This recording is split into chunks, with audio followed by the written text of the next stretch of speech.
Back to PlayStation Live from E3. I'm Malik, got Meredith back with me, and we are joined by Sean and Kurt from Naughty Dog to talk some Uncharted Lost Legacy. Guys, I gotta say, you guys kicked off the PlayStation showcase yesterday. It was amazing. You had the waterfall, had the music. Were you guys in the audience watching that? Yeah, it was awesome. We were there. Incredible. I was worried that people wouldn't think that the waterfall was real because it was cool.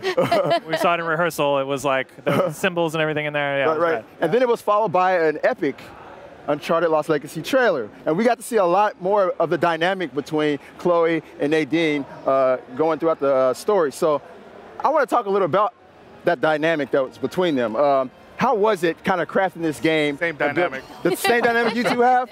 I kind of imagined it. I can kind of see it, you know? It's there. But how was that, you know, kind of building this dynamic between these two characters?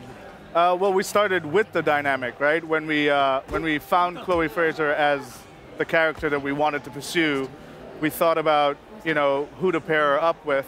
Yeah. The one that created the most conflict and therefore growth would have been Nadine Ross, right? This ex-paramilitary leader of Shoreline. Yeah. I mean, and the personalities couldn't be further apart. You have the enigmatic Chloe Fraser, hustler, wheeling, dealing, always backing out when it gets too tough. And right. The pragmatic, militant leader, Nadine Ross. It was perfect. Yeah, I mean, when I first read that, I was like, oh, wait a minute. Chloe is like impulsive, and Nadine is so like calm and collected. I was like, and we're gonna talk about teamwork, and they're gonna solve this adventure together. Are we sure that's gonna work out? Yeah, that's it. That's exactly the question. Yeah. Right. So another thing we saw in that trailer is you guys revealed who the villain is in the game. And it's somebody that a lot of people might not know about. I think diehard Uncharted fans might know who this is. Could you explain who that is, though? The villain? The villain. Well, the villain's Asav. Asav is this insurgent leader who's basically, you know, creating turmoil in India right now. And he also has entitlement to these lands, at least he thinks he does. There's two factions of the old empire, the old kings and the new king, which was a more progressive king. And Usman, who plays the character Asav, he's an amazing actor, did a really good job of bringing Asav to life, which is he believes in the old king. He believes in the purification of this establishment and wanting to gain back these lands for himself. Right. These zealots, man, I swear, they just want everything to be their way. Right. All right, so, and that eventually forces Chloe and Nadine to join forces, if I'm not mistaken, right? Yeah, well, they're after the Tusk of Ganesh, which is, you know, we always base our Uncharted on some seed of, you know, history. So the Hoysala Empire, which is a real thing, and we Unchartedify, you know, the ruins and bring a little, you know, there's like such a rich cultural history in India, and we blow it up to, you know, to 11, you know, these giant statues of Ganesh that you see in the trailer, and so the setting just is, everything Uncharted is there, and we have, you know, the Jeep is back. Chloe's the best driver in the business, so she's there, and we're pushing on exploration a little more in this game, kind of evolving it from the past games and just providing more player choice throughout. And nice. Yeah. Other than the statues of Ganesh, are you guys going to get into any Hindu mythology, given like the vastness of that situation? Well, these are archaeological sites. I have to say this, right? Because that's true. These are ruins of the great Hoysala Empire, right? And we did a lot of research to ensure that we, you know, respect the religion. There are thousands of people, hundreds of thousands of people, if not millions, that still practice Hinduism avidly daily. So we wanted to approach this thing with respect, reverence, but at the same time in context of a game. So a lot of these archaeological sites are based on the Hoysala people and their empire. And the story of the Tusk of the Ganesh and how he lost his tusk, which they talk about in the trailer, that kind of thread, that is like from a real text in Hinduism. So there's like, we've taken it and made it as the base of our story. Yeah. Right. I really like how you guys always dig into the intricate history of these settings and of these cultures before you implement them into the games. It's always astounding to me. So I want to talk a little bit about the fact that this is the first Uncharted expansion, standalone expansion in history. You guys have never really done anything like this. What led you to this point right here? Well, we explored many storylines. After we finished the Nathan Drake story, we were done with Nathan Drake. We were done. We were done. Oh. We wrapped it up. Broke her heart. Right. Broke her heart, right. man. My boyfriend's gone. It's fine. No, I'm very excited for this one. Yeah, well, we explored many different, because we have such a vast cast to pull from. We went down a few different storylines. We went through the Sullivan storyline. Even Cutter came back up. Yeah. And we were messing around.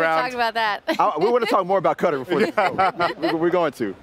But, you know, the Chloe story just kept jumping back out at us. It was, you know, she's such a self-preservationist. She's, you know, always like bailing out at the last minute. Right. You know, and she was just an intriguing character. Exactly. Yeah. She's a survivor. And we wanted to see how, you know, just putting her up with someone like Nadine, if Chloe was the showrunner, if this was her job, how would she fare? What would she stand to lose now that she has everything to lose? Right. Would she go all the distance? Would she complete the task? So these were the questions we started with that led to the last thing.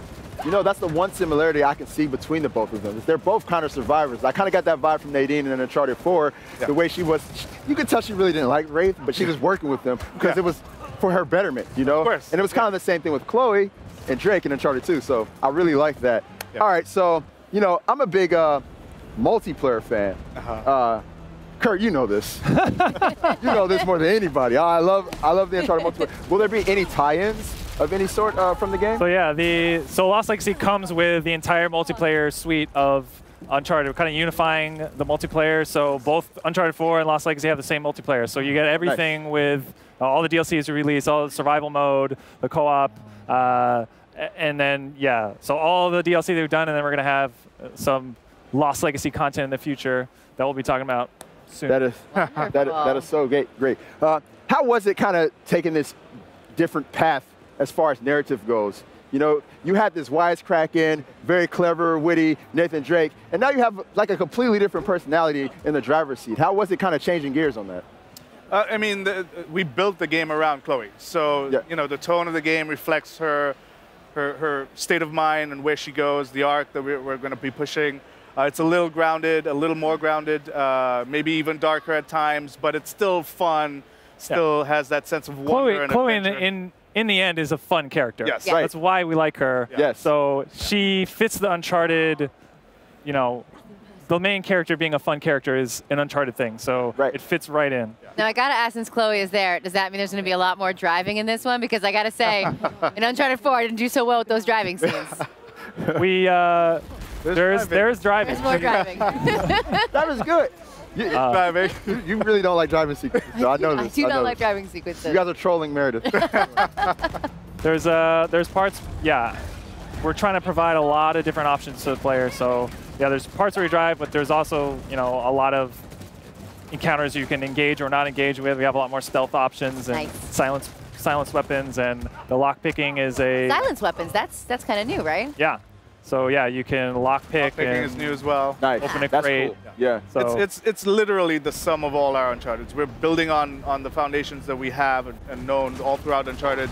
We have big set pieces. We climb and traverse like enormous statues and ruins of ancient civilization. So the sense of wonder is there. We also went back to the scale factor that people loved of the old Uncharted as well. Yeah. So. Right. there's a lot of puzzles too. Gotta have puzzles. You gotta have without puzzles. You gotta have those. All right, I got one more quick question, because at the end of Uncharted 4, I was asking myself, where's Chloe at? And now she's here. So now my question is, where's Charlie? Where's Cutter? Charlie. Yes, Charlie Cutter. Where's Charlie Cutter? I love Charlie Cutter. Are you gonna make maybe a little appearance? I mean, I know they had a little something going in Uncharted 3, so any All the chance? conspiracy theories right over here. I would say that this story is about Nadine and Chloe. Okay, all right. But you never know, right? In another life. Maybe, yes. Well, I'm glad you guys at least mentioned them in Uncharted 4. That felt good. That felt good. Well, anyways, thank you very much, Sean and Kurt, for your time, and Meredith for joining us. Absolutely. And Thank on you. that note, we're going to go ahead and get ready for our next segment. We've got lots more coming here to PlayStation Live from Me3, so stay tuned.